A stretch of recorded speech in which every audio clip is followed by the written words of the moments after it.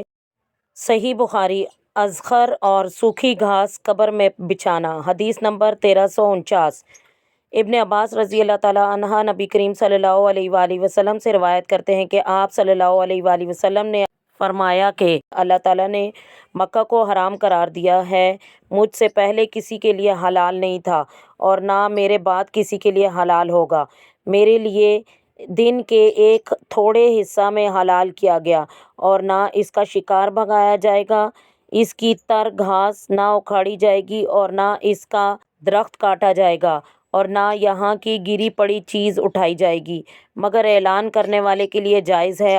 عباس نے کہا کہ مگر ازخر کے ہمارے سناروں کے لیے حلال اور ہماری قبروں کے لیے حلال کر دیجیے۔ آپ صلی اللہ علیہ وآلہ وسلم نے فرمایا کہ سوائے ازخر کے، اور ابو ہریرہ رضی اللہ تعالیٰ عنہ نے نبی کریم صلی اللہ علیہ وآلہ وسلم سے روایت کیا کہ کیا ہماری قبروں اور ہمارے گھروں کے لیے، اور ابان صالحہ نے بسند حسن بن مسلم صفیہ بن شبی اور نبی کریم صلی اللہ علیہ وآلہ وسلم کے مثل روایت کیا ہے، اور مجاہد نے طاؤس سے، انہوں نے ابن عباس رضی اللہ تعالیٰ عنہ سے روایت کیا کہ ان کے لوہاروں کے لیے اور ان کے گھروں کے لیے حلال کرنے کو کہا۔ صحیح بخاری میت کو کسی خاص وجہ سے قبر یا لحد سے باہر نکالا جا سکتا ہے۔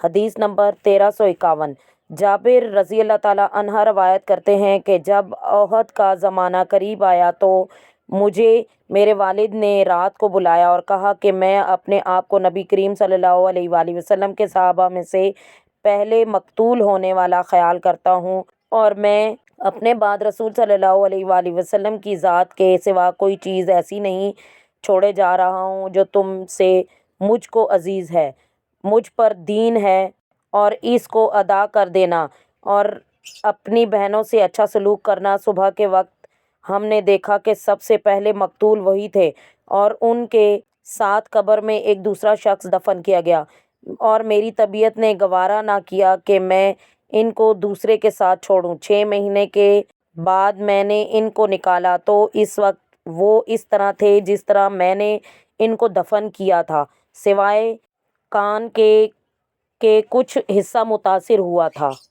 صحیح بخاری بغلی یا صندوقی قبر بنانا۔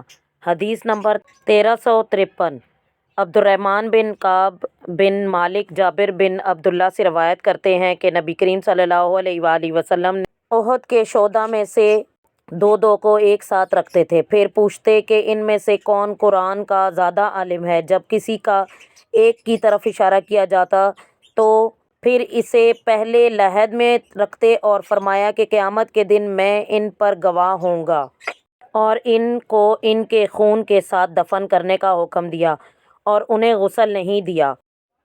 صحیح بخاری ایک بچہ اسلام لایا، پھر اس کا انتقال ہو گیا تو کیا اس کی نماز جنازہ پڑھی جائے گی، اور کیا بچے کے سامنے اسلام کی دعوت پیش کی جا سکتی ہے؟